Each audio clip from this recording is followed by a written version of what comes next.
Good afternoon, church family. I come to you today to give you an update on our COVID-19 situation. As I shared with you a couple Sundays ago, the numbers continue to climb.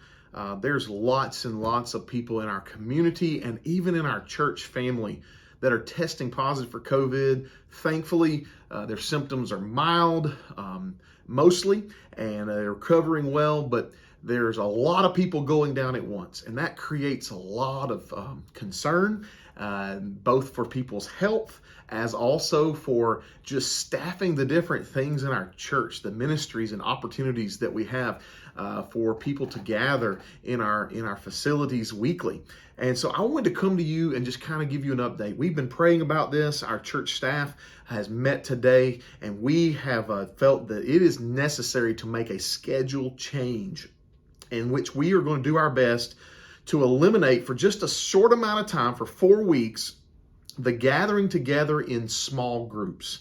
We feel like we have a large enough worship space that we can space out both on Wednesday nights and our Wednesday meal as well as on Sunday mornings. But where we're running into our trouble is in our smaller gatherings in the small group, life group areas, and also on Wednesday night Bible studies. People are put into really tight situations. They can't stay away from each other. And so we want to eliminate that for a short time, beginning tomorrow, Wednesday night, January the 19th. What we want to do is still allow our church the opportunity to worship. We're doing our best to try to hold on to the worship hour on Sunday mornings, hold on to the Wednesday evening age-graded activities as best as we can in a large group setting. So here's what I want to tell you about. On Sunday mornings, what we want to do is ask you for the next 4 Sunday mornings, we're going to move to a 10:30 a.m. worship only.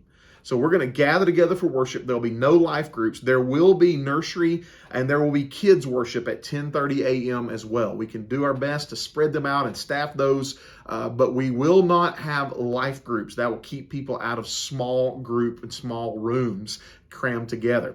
Will also help us with staffing those. We're having problems where multiple people in a class go down in the same week, and trying to find avenues to cover those bases is very challenging. And so both children, students, adults, all the like. And so we're going to do our best to navigate that. Now, where Wednesday will change is there will be some time changes because we want to keep everybody kind of on the same format. So our Wednesday meal will continue. We're still excited about a 5:15 Wednesday meal. If you signed up for tomorrow, you will be able to eat together from 5:15 to 6:30. However, at 6:15, we will have choir practice from 6:15 to 7:15 in the worship center. No longer in the choir room, but in the worship center, so you can spread out and have the room necessary to make sure you have not too close to the person beside you. Also, from 6:15 to 7:15, the Connect students will meet in the Connect Student Center. And so they will be meeting. Their chairs will be socially distanced and provide room and opportunities for them to continue to gather in the Connect Student Center. And then from 6:15 to 7:15, Energized Kids will meet in the backyard. And we're going to, again, socially distance them the best as possible from 6:15 to 7:15. Now, from 6:30 to 7:15, from the time the meal ends to 7:15, there will be Midweek with Pastor Brad up in the fellowship hall around the round tables, and that will be the only Bible study that we have. And so we'll go just a little longer than normal to 7:15. We'll have some time of prayer. We'll also have a devotion, and I look forward to meeting with you starting tomorrow night during that time. Now, here's the deal. I want to also ask you, would you please do us this favor? If you feel sick in any way, you have any symptoms whatsoever of sickness, we are asking that you would stay home. We have our worship service on Sunday morning live streamed on YouTube. It's streamed on Facebook. You have opportunities to watch that and connect with us virtually, which we feel like is a good option during these times. So if you are sick, stay home. If you are a high risk of this sickness, catching this sickness, we invite you to stay home and worship as well. Don't feel obligated to be here.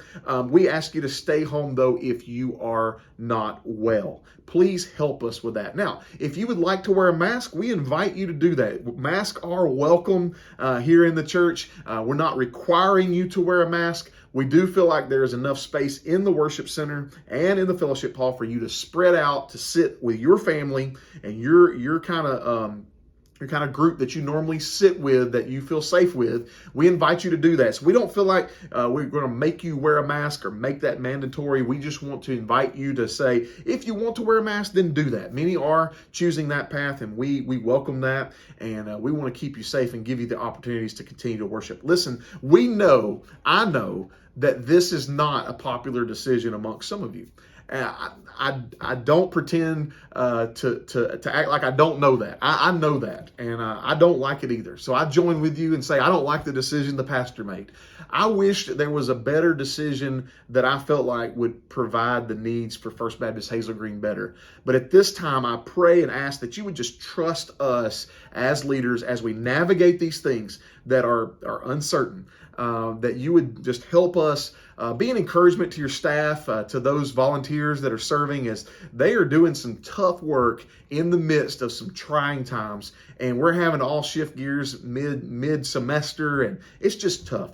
We understand that not everybody's going to like it. We appreciate the fact that many of you are just passionate about us having life groups and all the things just like normal. But in reality, we really do feel this is the best path for the next 4 weeks for our church family. We'll gather back together in a few weeks, look at it, and make a better statement as to where we move beyond those next 4 Sundays and next 4 Wednesday nights. Listen, I hope and pray you have a great rest of your day. If we can be of any service to you here in the church office, please don't hesitate to reach out to us, 256-828-4479. You can email one of our staff members. We sure would love to be able to minister to you, to help you in any way possible, pray for you, whatever you need, we'd be glad to do for you as we navigate over these next weeks of this trying time. God bless you, and look forward to seeing you soon.